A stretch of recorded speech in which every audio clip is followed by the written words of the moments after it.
Finland does the opposite of everything the germ tells you to do.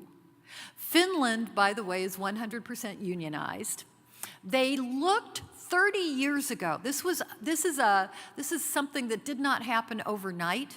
It was by design, and it was by evidence. They looked around at what they had in their country, and they said, we have no oil reserves, we have no diamond mines, we've got lots of trees and snow and children's brains. So we believe it is in our country's best interest on every level, including economic, to develop the most highly creative, critical thinking problem solvers, people who will become the next generation, and we will thrive because we have given them the finest education possible.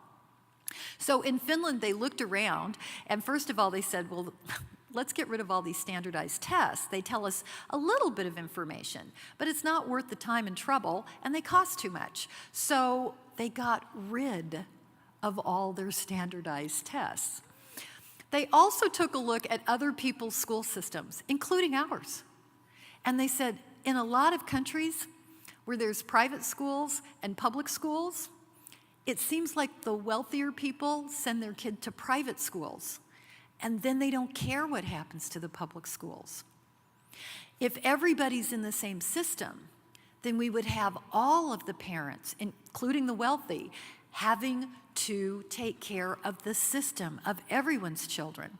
So they have a very highly equalized funding, and they said what we wanted was to be able to blindfold someone, walk them into a school, take off the blindfold, and you would not be able to tell if you were in the wealthiest neighborhood or the poorest neighborhood. Every child would have what he or she needed to succeed. They have no merit pay, no pay by test scores.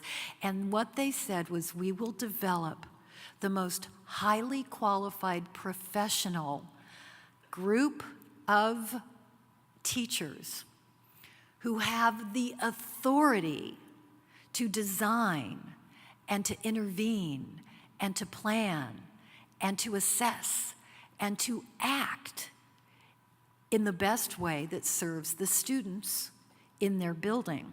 They made it harder to get into their college of education than to get into their law school. There is no Teach for Finland. And Finland is at the top.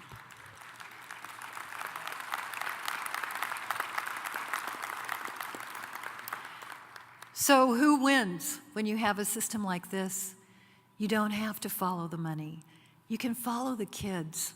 Students win.